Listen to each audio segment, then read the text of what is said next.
clase de casa. Ajá. ¿Sí? Ya, perfecto.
Buenos días.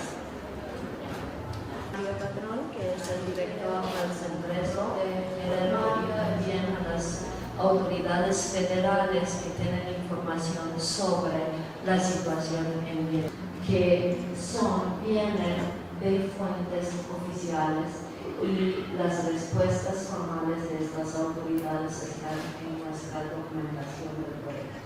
Este informe él viene en el marco del día del 30 de agosto, en un momento que hay una transición en las autoridades de la administración de Guerrero. También un nuevo gobernador, probablemente vamos a ver cambios a nivel institucional.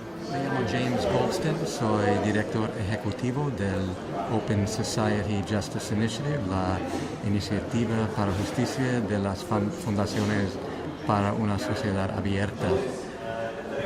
Hemos publicado este informe hoy día con organizaciones colaboradores aquí en Guerrero y en México, y tiene realmente tres conclusiones principales. Uno es que la situación en Guerrero es muy grave. Hay una ola de violencia que está reflejada en las cifras de homicidio que acerca a lo más alto de México y de muchas partes del mundo. Y también, de otro lado, hay una situación de impunidad casi total que existe en relación a estos delitos. En Guerrero, solamente 1 de cada 15 homicidios reportados resultan en una sentencia condenatoria, o sea, como 6%, algo así, que es muy bajo. Y también, aunque han habido muchas denuncias y documentados casos de desaparición forzada y tortura en años recientes, todavía no se ha acusado formalmente a ninguna persona para cualquier de estos delitos. Entonces, ¿por qué existe esta situación de violencia y de impunidad? Pues hay razones políticas y estructurales. En relación a las razones estructurales, vemos en este informe que muchos elementos de la policía están vinculados al crimen organizado, que los fiscales, muchos de ellos, no tienen la capacidad técnica para investigar crímenes utilizando métodos como tortura, que el órgano judicial en el estado de Guerrero no es suficientemente independiente del Ejecutivo ni de la Fiscalía, que existe un sistema de protección a testigos que no puede funcionar como debe de ser. Y aparte de esto, también parece claro que hasta la fecha no ha existido la voluntad política para actuar, para cambiar la situación. Pero, y esto es nuestro tercer punto clave, que existe ahora la oportunidad para cambiar, porque hay una transición política en este estado, con un nuevo Congreso, un nuevo gobernador, que puede cambiar la situación. El gobernador electo ha reconocido durante la campaña electoral que existe el problema de impunidad y que tiene que atacarlo. Ahora es el momento cuando puede trasladar las palabras en acciones. Y hay varias cosas urgentes, específicas, que se puede tomar. Una sería la creación de la vicefiscalía para responsabilidad de casos de violaciones de derechos humanos y atrocidades. Segundo sería crear comités integrales y multidisciplinarias para la búsqueda de personas desaparecidas. Tercer sería modificar la ley contra la tortura para que se cumpla con estándares internacionales y incluir en el Código Penal claras definiciones de los delitos de tortura y desaparición forzada. Y también para crear una comisión ciudadana de supervisión de la Comisión de los Derechos Humanos de Guerrero, que incluya la participación amplia de la sociedad civil, y reestructurar la policía en el Estado para que pueda hacer sus funciones.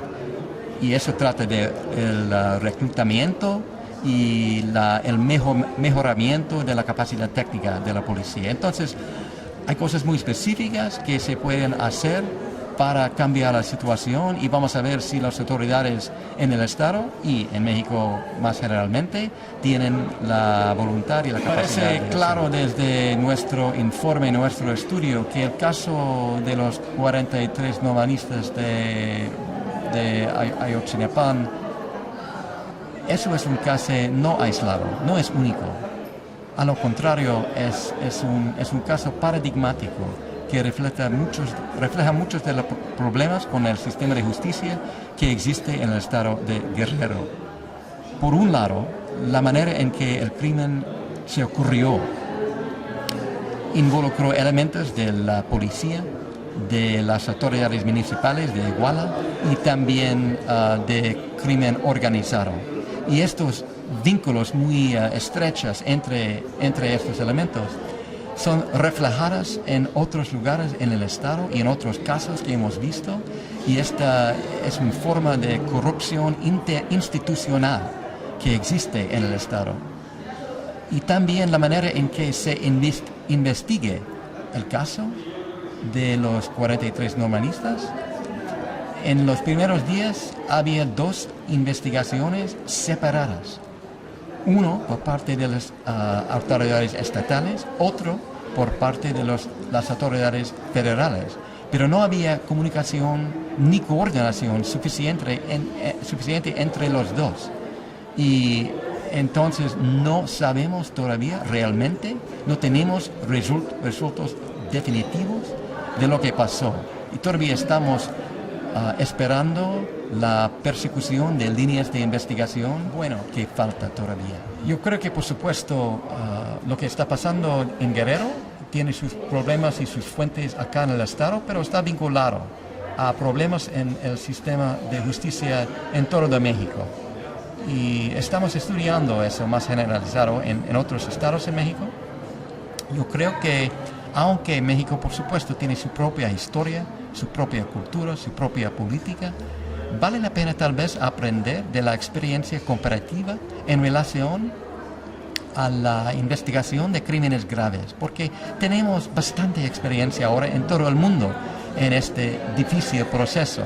Entonces tenemos ejemplos desde Camboya, desde Congo, desde Europa, desde otras partes de América Latina, que ofrecen ejemplos, tal vez no soluciones, pero cosas del cual se puede aprender. Por ejemplo, en el país de Guatemala, muy cerca, muy chiquita, muy pobre, Guatemala ha sufrido una horrible guerra larga y muchas pérdidas de vida durante muchos años, y la impunidad reina en Guatemala hasta muy reciente.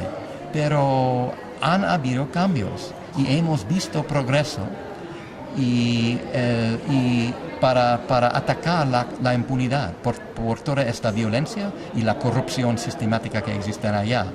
Y esto ha sido producto de una fiscal que tenía coraje e integridad para impulsar los casos, también por la persistencia de las organizaciones de víctimas de derechos humanos que documentaron los casos y trabajaron cercamente con la Fiscalía, con el Ministerio Público, y también la asistencia de una comisión internacional que ofreció asistencia técnica en la investigación de estos crímenes.